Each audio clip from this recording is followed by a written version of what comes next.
Assalamualaikum warahmatullahi wabarakatuh. Innal hamdalillah nahmaduhu wa nasta'inuhu wa nastaghfiruh wa na'udzu billahi min shururi anfusina wa min sayyiati a'malina may yahdihillahu fala mudilla lahu wa may yudlil fala hadiya lahu. Asyhadu an la ilaha illallah wahdahu la syarika lahu wa anna Muhammadan abduhu wa rasuluh. Allahumma shalli ala Muhammad wa ala ali Muhammad kama shallaita ala Ibrahim wa ala ali Ibrahim wa barik ala Muhammad wa ala ali Muhammad kama barakta ala Ibrahim wa ala ali Ibrahim innaka Hamidum Majid. Bapak dan Ibu yang mudah-mudahan dirahmati oleh Allah, masih di Al-Quran Surah An-Nisa, kita akan mengkaji ayat 82 dan 83. Di ayat ke-82 Allah SWT telah berfirman dengan mengajukan pertanyaan. A'udzubillahi minasyaitonirrajim. Bismillahirrahmanirrahim. Afala yatadabbarunal Qur'ana. Apakah mereka tidak memperhatikan Al-Qur'an? Walau kana min indi ghairillahi.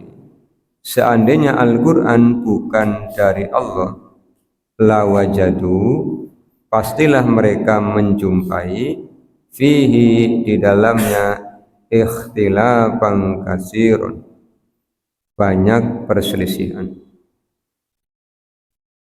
Setelah pada ayat ke-80 Allah SWT mengingatkan orang-orang muslim bahwa mentaati Rasul pada hakikatnya adalah mentaati Allah. Wa may yutir rasula faqad ata Allah. Menyelisih Rasul hakikatnya menyelisih Allah. Sehingga oleh Allah disampaikan wa man tawalla fama arsalnaka alaihim hafiz. Siapa saja yang berpaling dari Rasul, maka kata Allah, Allah tidak mengutus Rasul untuk memberikan jaminan keselamatan. Artinya kalau kita ingin selamat, itu prinsipnya harus ittiba. Karena apa yang Rasulullah sampaikan, itu pesan-pesan dari Allah Subhanahu wa ta'ala.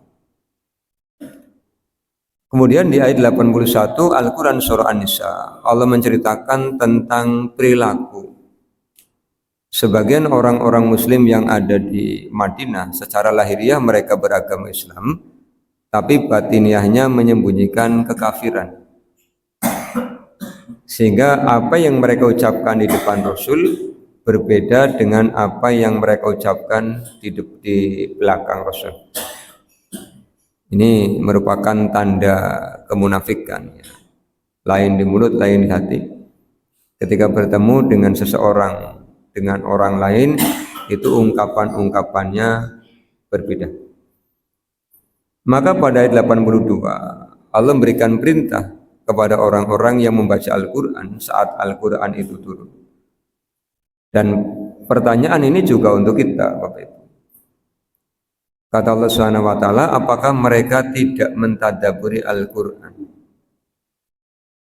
Mentadaburi itu membaca, memperhatikan sambil, bahasa guru saya dulu, ngangen-ngangen maknanya. Jadi maknanya dipikirkan.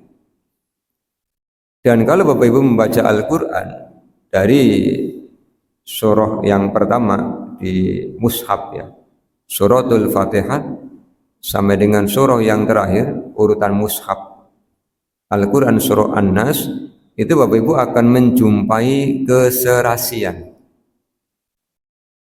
Dari segi redaksi itu serasi. Misalnya kalau di belakangnya itu huruf sin, misalnya Al-Quran surah An-Nas, itu di belakangnya sin semua. Al-Ikhlas di belakangnya dal semua. Itu dari segi redaksi. Suratul Fatihah belakangnya mad arid disukun semua. Yang kedua dari segi makna, tidak ada satupun ayat Al-Quran yang saling bertentangan satu dengan yang lain. Yang ada satu ayat dengan ayat yang lain itu saling menguatkan dan saling terhubung, atau disebut dalam ilmu ulumul Quran itu munasabah. Karena kata Allah Subhanahu wa taala, Al-Quran selain sebagai petunjuk juga penjelasan dari petunjuk. Misalnya nih, Allah akan menyampaikan perintah kepada manusia Bapak Ibu untuk bertakwa. Surah An-Nisa 1 sudah kita kaji ayatnya. Kata Allah, ya ayuhan nasu taqu rabbakum alladzi khalaqakum min nafsin wahidah wa khalaqa minha zawjaha wa bassa minhuma rijalan katsiran wa nisaa'a wattaqullaha alladzi tasaaluna bihi wal arham innallaha kana 'alaikum raqiba.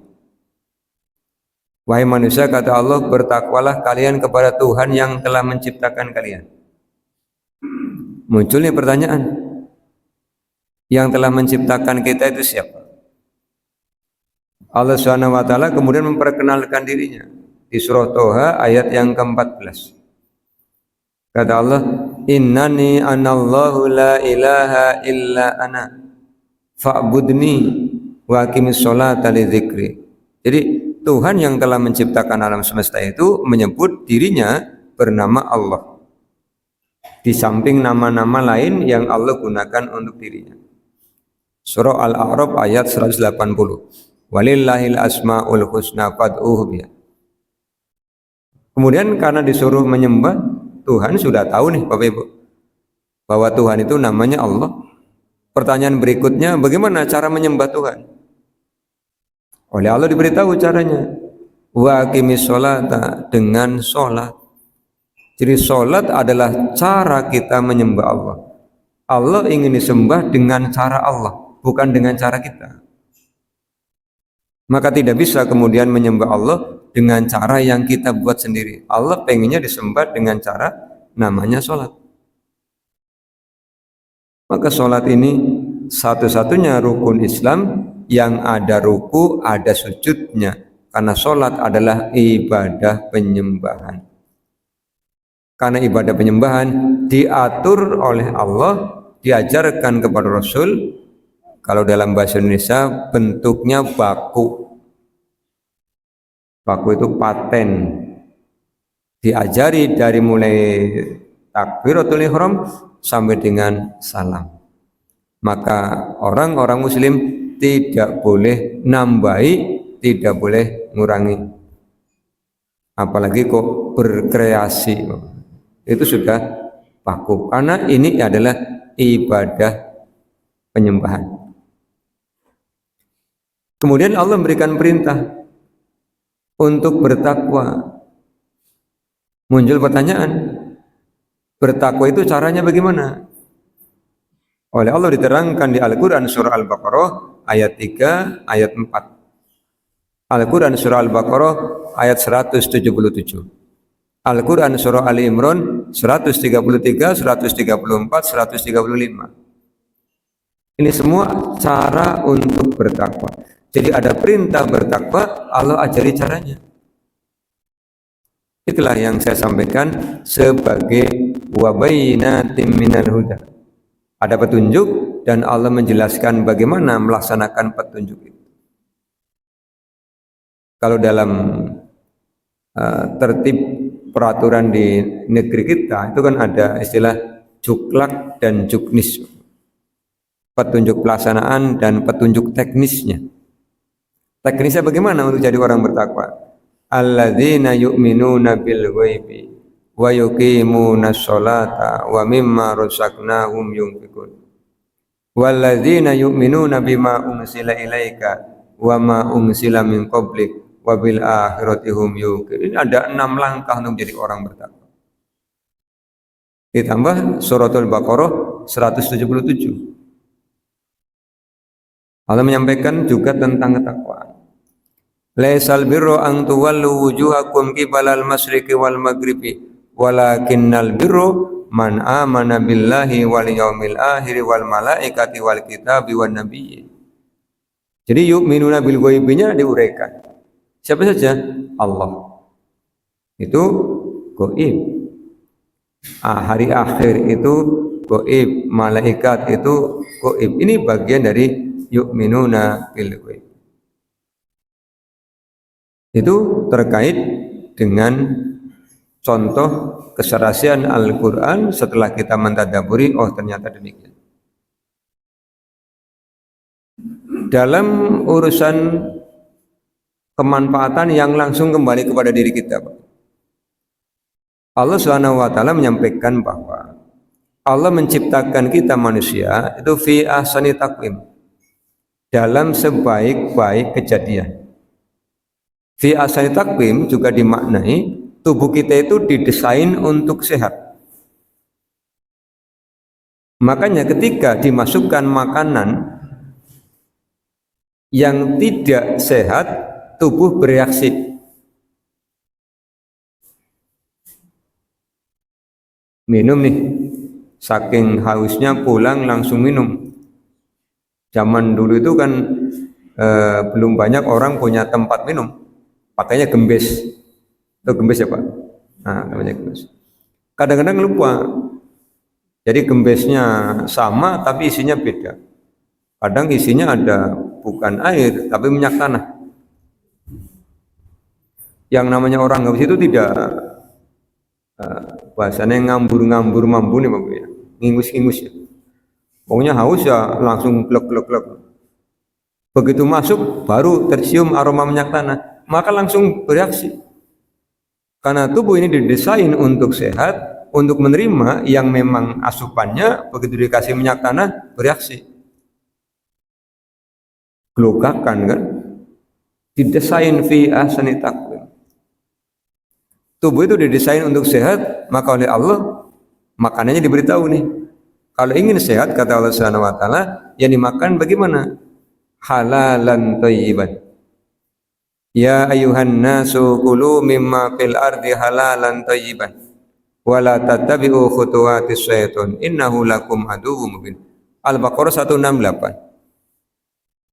Tapi manusia itu kan oleh Allah diberikan an-nafs, jiwa, yang dalam jiwa itu ada al-ahwa. Apa al-ahwa itu? Keinginan. Maka kita sering menyambungkan hawa nafsu.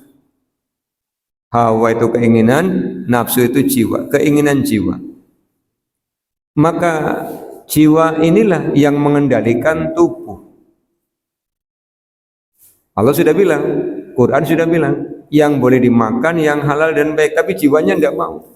Pengennya yang dimakan apa? Yang halal dan enak. Karena kadang-kadang baik itu tidak enak.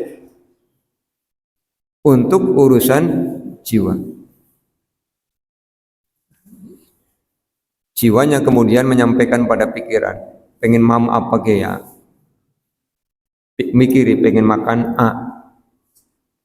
Ketika itu dibeli, dimakan, siapa yang menikmati? Lisannya. Lisan ini menikmati rasa. Perutnya yang menampung, tubuhnya yang bereaksi. Maka kalau sekarang orang sering ngomong Bapak Ibu, saya ke penyakit aneh-aneh. Bukan penyakitnya yang aneh-aneh, keinginan orangnya yang aneh-aneh. Kenapa di era tahun 80, di era tahun 90 penyakit tidak banyak? Karena orang itu lempeng, nurut dengan Al-Quran. Lalu sekarang kan enggak. Contoh Bapak Ibu. Contoh ini gampang. Di era tahun 80-90 yang namanya orang makan nasi goreng itu kan nasi kemarin sisa kan, pagi-pagi nih mau sarapan ngeliwat sungkan masih ada nasi kemarin, wadahnya dicepon dari bambu gitu kan, ademnya orang kira-kira demek adem nemen ya. Kenapa digoreng? Nggak ada temennya, nggak ada lauknya, wis adem langkah kancane kan lingak-linguk Bapak Ibu. Nyenengan aja kalau di rumah sendirian kan ya lingak-linguk. Ini kan juga lingak-linguk. Misalnya digoreng, campuri minyak, campuri bawang, campuri sabrang gitu kan. Uyah, digoreng-goreng-goreng, Nah, tadi enak. Nah sekarang kan enggak. Sekarang nasi goreng itu kan nasi hangat. Nasi hangat digoreng. Itu kan contoh. Sudah pergeseran. Jadi sudah matang, digoreng lagi kan. Tambah matang kan Bapak Ibu. Allah sudah menyampaikan aturan. Yang toib yang dimakan. Tapi kadang-kadang apa? Tadi karena senang dengan yang enak, baik diperhatikan. Sudah diberitahu nih, kalau makan ini terlalu banyak, nanti ada yang naik di dalam tubuhnya. Apa tensinya, apa asam uratnya, apa kolesterolnya. Tapi ngomongnya apa? Lah sacuil. Sacuil pada saat ngambil, tapi sacuil, kali banyak cuil akhirnya. Begitu sakit datang ke dokter, siapa yang disalahin? Makanannya. Aku sakit dok gara-gara makan A, B, C, D kan begitu. Padahal siapa yang nyuruh makan? Tidak. Jadi kalau orang sering bernostalgia cerita, mbak aku pak misalnya gitu, sampai akhir hayat sehat terus. Umur berapa? 90. Ya karena mereka jiwanya lempeng Bapak Ibu. Kalau orang sekarang kan jiwanya zigzag gitu kan. Ngalor ngidul ngetan ngulon kan. Itu baru segi makanan. Yang kedua, Al-Quran mengajarkan kepada kita tawakal. Bahkan Allah SWT menyampaikan bahwa Allah mencintai orang-orang yang bertawakal. Faida azamta fatawakkal 'ala Allah, innallaha yuhibbul mutawakkilin. Allah juga menyampaikan sesungguhnya Allah mencintai orang-orang yang bertawakal. Orang-orang mukmin hendaknya bertawakal kepada Allah. Wa 'alallahi falyatawakkalul mu'minun. Orang-orang mukmin harusnya hanya kepada Allah bertawakal. Apa sih bertawakal itu? Usahanya maksimal, doanya maksimal, berserah dirinya maksimal. Tapi orang sekarang kan tidak begitu. Mengandalkan usaha maksimal, doanya dilupakan.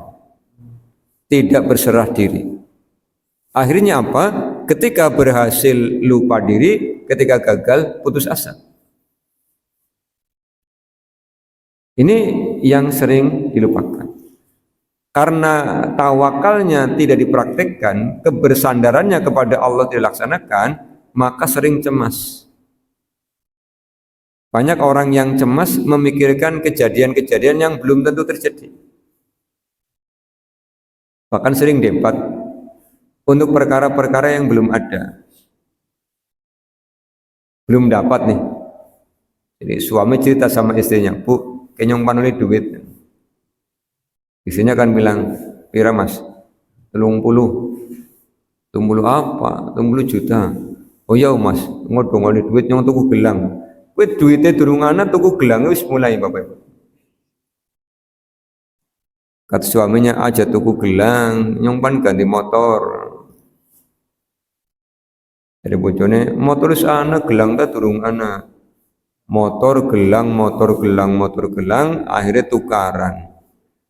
Duitnya durung dicekeli, tukarannya wis mulai. Akhirnya menang-menangan ya. Mau nyukui maem, nyukui nginung ya tinggloprak karena apa orang bombong sih nyeluk tuku gelang. Duitnya durung karuan oli, tapi tukarannya wis mulai. Itu kan ya kayak yang pernah saya ceritakan pada panjenengan ya. Orang mau beli kuda ya.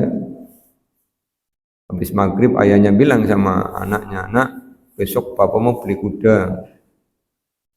Kata anaknya, jantan betina pak? Jantan. Ekornya panjang atau pendek? Panjang. Nanti kalau kudanya datang, aku mau megang ekornya ya pak. Kata bapaknya, jangan, nanti kamu disepak. Kata anaknya, enggak apa-apa, mau megang masa disepak. Nanti megang aja sebentar. Jangan, nanti kamu disepak. Enggak, pokoknya kalau kudanya datang, aku mau megang. Bapaknya jengkel, anaknya dikeplak kok pak. Dikeplak nangis ya. Ibu ini buri lagi ngombe piring melayu, kaning nangis. dikeplak bapane ya aku. Dari punisi bisa dikeplak pak. Angel anake dikandani aja nyekel buntute jaran ngeyel jarane endi. Durung tuku bisa ning jalan tuku anak wis dikeplak kaya gitu. Jadi kita sering begitu, sering berdebat untuk perkara yang belum ada. Kan begitu ya Pak? Ya kayak musim orang pulang haji kan ana sing ngarep-ngarep engko nyungtung dine sajadah ya kaya. Lamun dinai lamun ora pimen.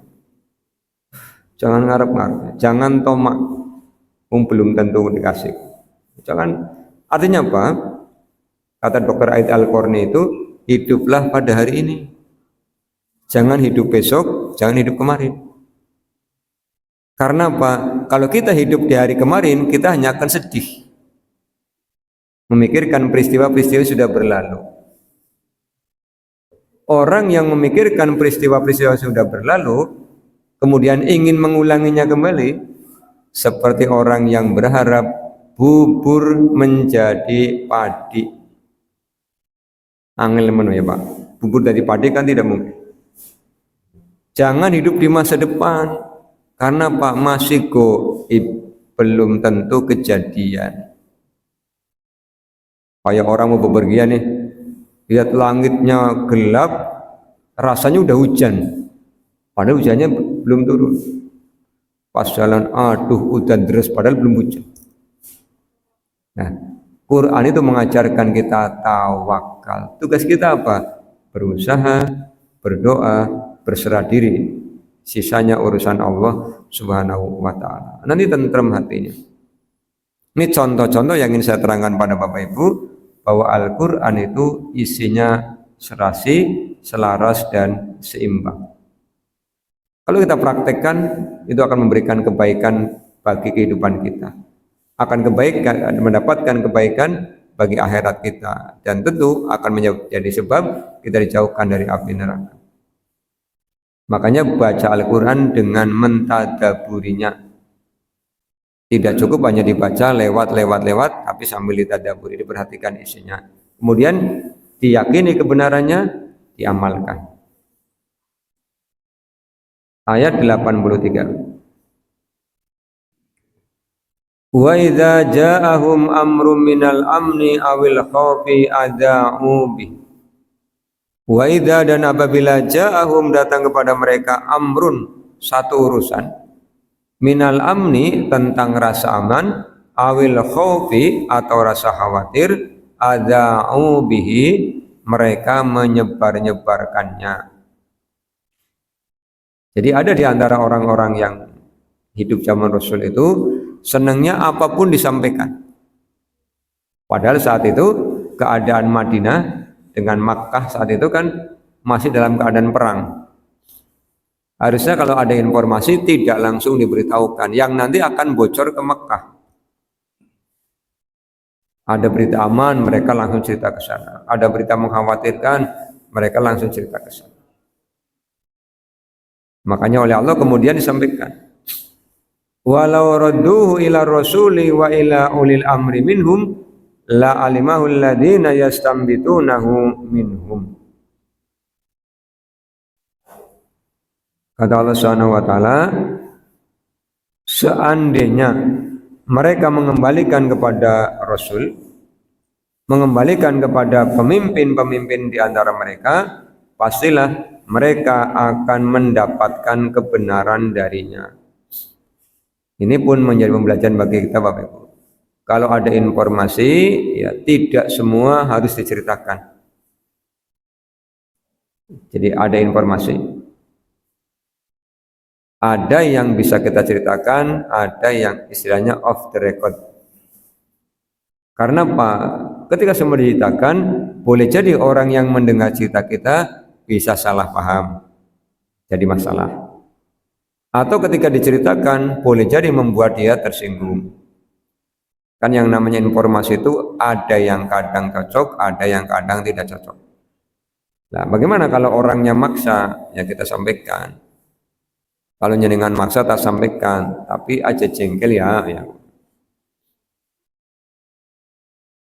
Kan Bapak Ibu berteman, bersahabat, berkeluarga ya, kadang-kadang ada informasi tentang keluarga panjenengan yang jika disampaikan utuh, orangnya malah jengkel, malah jadi musuhan. Ya sudah, cukup menjadi rahasia bagi Bapak Ibu. Kan kadang begitu, berteman A cerita B pada panjenengan, cerita B menceritakan A pada panjenengan. Kalau panjenengan sampaikan pada kedua-duanya, tukaran. Lalu bagaimana? Ya sudah, disimpan aja. Nanti kalau B tanya, tadi A ke sini, iya. Cerita apa? Ya, panjenengan orang perlu ngerti. Kan urusannya kayak karo aku. Ya orang bukan pan terkait aku. Aja kepo ya gue. Oh jangan ceritakan gelut nanti. Nanti B juga datang ngandak nasi petang tengah. Jadi jenengan gue jadi arsip akhirnya kan. Jadi filenya orang pada menceritakan sesuatu yang tidak disukai dari orang, simpan aja. Karena kalau jenengan tidak bisa menyimpan, nanti yang ada mereka berdua bertengkar dan akhirnya yang bertengkar bukan 2 orang tapi 3 orang. Termasuk jenengannya dianggap orang yang tidak mampu menyimpan rahasia. Ini kan hati-hati ya. Jadi tidak semua harus diceritakan. Ketika kira-kira membuat orang lain bertengkar. Walaula fadlullahi alaikum, kata Allah, seandainya bukan karena karunia Allah kepada kalian, wa rahmatuhu, dan rahmatnya, lattaba'tumus syaitona illa qalila, sungguh kalian akan mengikuti syaitan kecuali sedikit. Akurnya orang-orang muslim, akurnya orang-orang mukmin, Bapak Ibu, itu karunia Allah. Sehingga ketika mau jengkel, itu diingatkan oleh Allah, bukankah dia saudaramu? Kalau sesama saudara, sudah maafin aja. Jadi pikirannya itu langsung memberikan perintah. Karena yang jengkel bukan pikiran, yang jengkel itu hati. Maka Al-Qur'an menyebut ada al-ghadabu, ada al-ghaidu. Bedanya apa? Kalau al-ghadabu, jengkel yang diekspresikan. Kutub biasanya padang dengan ngomongnya banter, kadang-kadang ekspresinya macam-macam. Kalau al-ghaid itu jengkel yang hanya ada di dalam hati.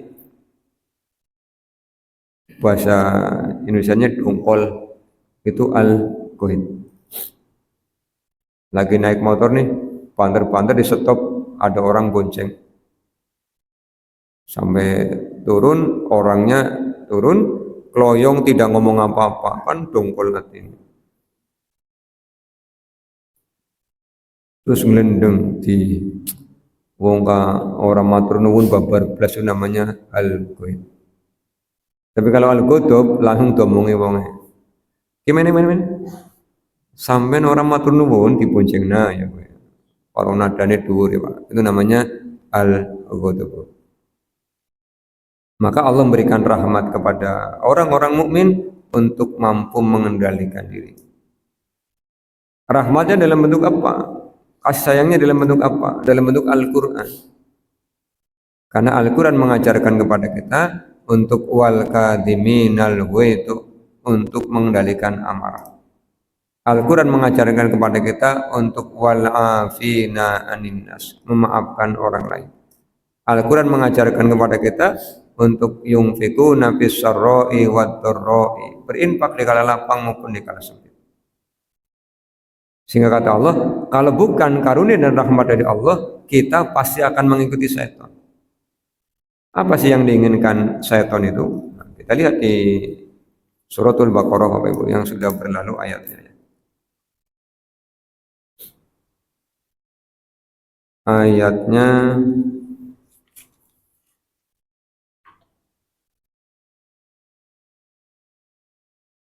(169) ya. Innama ya'murukum bisu'i wal fahsya'i wa an taqulu 'alallahi ma la ta'lamun. Sesungguhnya setan itu akan memerintahkan kalian bisu'i, untuk melakukan keburukan. Jadi setan itu senang menjerumuskan kita melakukan keburukan. Keburukan itu apa? Ya apa saja yang mengantarkan akibat negatif yang nanti akan kita terima. Tadi contohnya, Quran bilang nih, yang dimakan yang halal dan baik. Tapi setannya bisiki, wis sing penting ta halal, enak iki kan gitu. Enak dimakan. Akhirnya kesehatannya kemudian terganggu, ibadahnya tidak maksimal jadi. Nah, itu namanya tipu daya setan. Apalagi kalau sudah mengajak kepada perkara yang haram, itu juga tipu daya setan. Wal fahsya'i, setan akan merintahkan kalian melakukan perbuatan keji. Contoh al-fahsya itu di Al-Quran ya, ada di An-Nisa juga ada ini. Sudah berlalu penjelasannya, An-Nisa ayatnya 22 ya Bapak Ibu.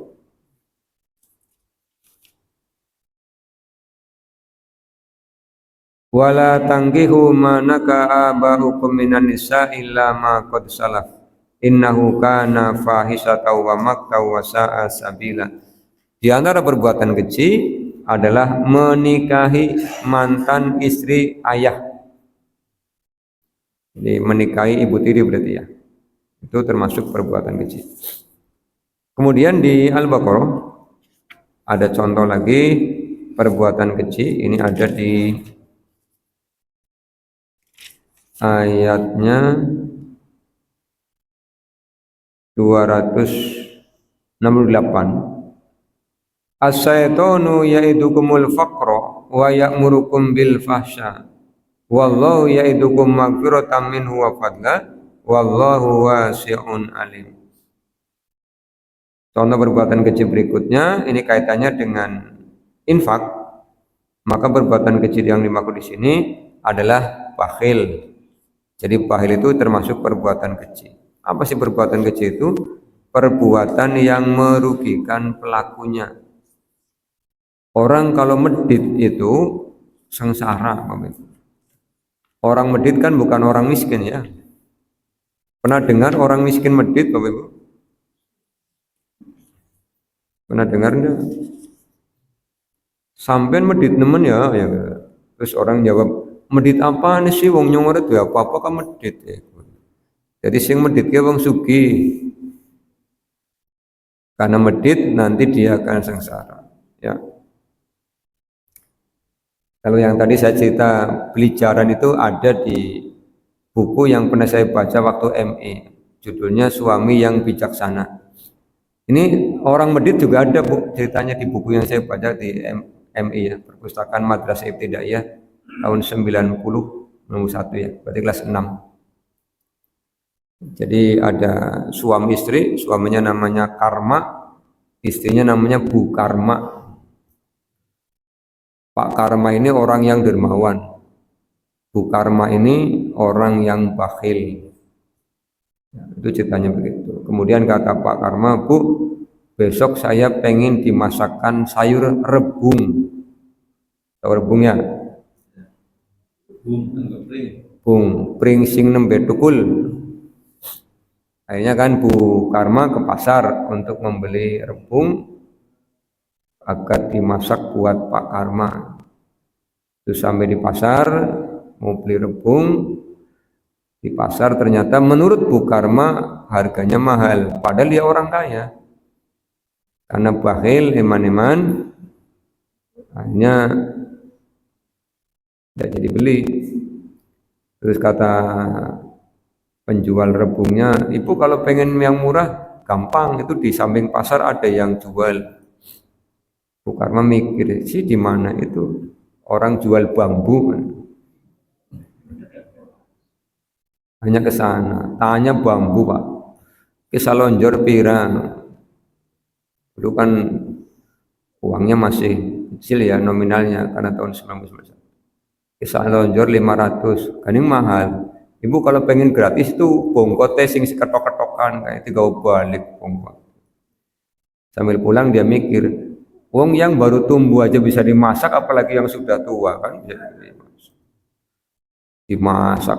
Jadi bonggoleng pring gue ketok-ketokan dikau balik dimasak dibuka. Ini kan cerita ya Pak, cerita di buku. Begitu Pak Karmanya pulang dari sawah, karena ini kan petani. Pak sudah dimasakkan itu sayur rebung, kaget kan ini pring gelondongan kayak dimasak. Ya, potong-potongan itu. Kalau orang beli bambu kan yang bawah enggak kepakai ya Pak. Kata Bu Pak Karmanya, enggak lah. Lah Bapak katanya pengen rebung, ini sudah tak masakin, bukan rebung, ini malah yang lebih tua, berarti kan lebih enak. Jadi Pak Karmanya, ya sebenarnya kok kon KBB lah, nyong mau. Dari bojone wong medit kan mesti seneng Pak. Beneran sing lanang ora gelem. Mulailah dimasukkan ke piring untuk nyiram nasi.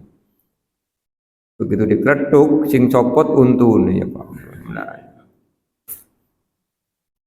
adu-aduan diganya sing lanange. Bisa nih sampean tuku ngongkon masak sing mari nyong untune copot Pak. Pak Arman bilang, kan saya mintanya rebung tutup pring. Ada berobat. Sing donge tuku rebung paling 500 perak, kok berobat enteng 10.000 Pak. Kowe wong medit ke kaya kowe akhirnya sengsara. Tomboknya Pak. Wis diobati, untune ora bisa dipasang maning wis mlayu sih. Sembuh terus cari Pak Karmane wis seminggu, Bu, nyong pengen bakso, Bu. Ono ora paning pasar? Iya, nah tuku bakso pasar. Di pasar tanya sama tukang bakso, bakso berapa Pak? 1.000 karo mine. Angger bakso netok pira 500. Angger mine tok 500. Dilarang temen ya. Oh, mbak mesti jawabannya larang. Sing gratis apa? Sambele, ya sambele bae meneh. Barang balik sambel tok. Ya Pak Karmane mau maning ya Pak. Akhirnya apa? Mencret mangan sambel. Periksa enteng 10.000 maningnya. Kowe bahil kayak kowe. Kadang-kadang makan udah basi, suruh buang aja. Eman-eman aja, suka dipangan. Akhirnya diare, dirawat entengnya jutaan ya kowe. Kowe pakai. Nah, makanya ini contoh perbuatan kecil. Jangan lakukan itu. Ya, ini tipu daya setan. Kemudian contoh perbuatan kecil berikutnya ada di Al-Qur'an surah Al-Isra ayat 32. Wala taqrabuz zina innahu kana fahisatan wa sa'a sabila. Jangan kalian dekati zina. Sesungguhnya zina itu fahisyah, perbuatan kecil. Perbuatan kecil. Orang yang melakukan perzinahan, maka akibat buruknya akan kembali kepada dirinya. Kalau ketahuan, ya jelas akan malu. Ketahuan manusia, kalau Allah kan maha tahu. Kalau sudah ketahuan, nama baiknya akan hancur. Sejarah mencatat banyak orang yang berada di atas puncak popularitas. Tahu-tahu ternyata melakukan perbuatan ini langsung nyungsep sedalam-dalamnya. Jangan lakukan itu. Apalagi Allah menginformasikan bahwa iblis itu akan mendatangi manusia dari arah sebelah kiri. Apa dari arah sebelah kiri itu? Menggoda manusia dengan lawan jenis. Maka Bapak Ibu yang masih muda jangan merasa aman. Ya, yang sudah tua itu insya Allah aman. Tidak ada yang mau menggoda Pak. Kalau sudah usia 70, 80 kayaknya serang ngasih nggoda pan tidur apa nih ya Pak. Kecuali kita mungkin digoda pan diakali warisannya kan ya Pak. Tapi kalau tidak kaya mungkin tidak. Jadi udah selamat. Yang muda-muda ini hati-hati. Jadi kalau dari muda sudah lempeng ini, udah jangan coba-coba. Makanya jangan suka membaca ini status orang lain. Senangnya ngintipi status. Begitu buka status, ketemu kanca waktu SMP. Sing pernah ana rasa-rasa kan gitu kan. Oh, ternyata statusnya lagi galau di Japri. Kalau kau tidak bahagia, nomorku masih yang lama kan begitu. Ya mulai ke luru perkara berarti. Iya luru perkara membuka jalan untuk mendekati fahish. Jangan lakukan itu. Ini hati-hati karena setan itu sangat cerdas. Ya, kelasnya ulama Bani Israel saja tergelincir. Siapa? Barsisok itu tergelincir ya. Ditipu oleh iblis kan. Bapak Ibu sudah tahu kisahnya. Ada lagi ulama Bani Israel namanya Bal'am juga tertipu. Alhamdulillah. Kalau Barsisok diperdaya oleh muridnya sehingga dia minum khamr, kemudian mensinai pedagangnya, kemudian membunuh pedagangnya kan. Kalau Bal'am diperdayai dengan harta, dengan kekuasaan, akhirnya melawan Nabi Musa. Itu yang alim saja terperdaya Bapak Ibu, apalagi kita yang awam. Ya, yang ilmunya tinggi aja bisa terperdaya, apalagi kita yang ilmunya adong pas-pasan mending, ora patia pas. Lamun warung cilik ning pojok yang perapatan nyemplet saksuwin ora komplit. Jadi jangan merasa nyong tak pinter aman, ndak ada yang aman. Yang aman siapa? Kata Allah Subhanahu wa taala, orang yang ikhlas itu yang aman. Kalau belum ikhlas pasti mudah tergelincir. Setan itu kan cerdas. Nah, kalau ketemu lawan jenis diwisiki. Kae ora nyung panding lu. Ngelirik ta ora apa-apa kang ngelirik bae. Ora pangelirik. Ngelirik kan ora apa-apa, pandangan pertama kan rezeki. Ora aneh. Akhirnya ngelirik juga. Apik ya. Terus akhirnya kan begitu. Nah, ini namanya lattaba'tumus syaitan. Dititipi amanah, ya setan yang goda. Ya, kemarin saya cerita. Yang membuat orang suka lupa itu satu lawan jenis, yang kedua dititipi harta.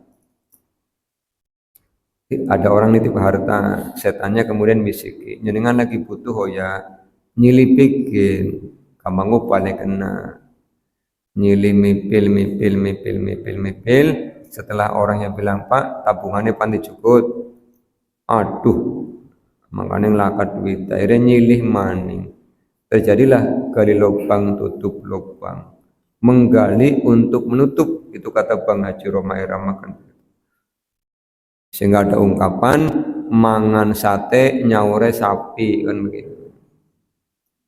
Lah nyile mimpil 5.000. Sadawan yang tahun 5.000 ping 300 sawidak 5 dina ya Bapak Ibu. Ya. Hati-hati, setan cerdas sekali. Untuk kapan nunggu kita lengah, disitulah dia akan memperdayai kita. Makanya Allah memberikan rahmatnya. Apa rahmatnya? Al-Quran. Apa rahmatnya? Ingat kepada Allah.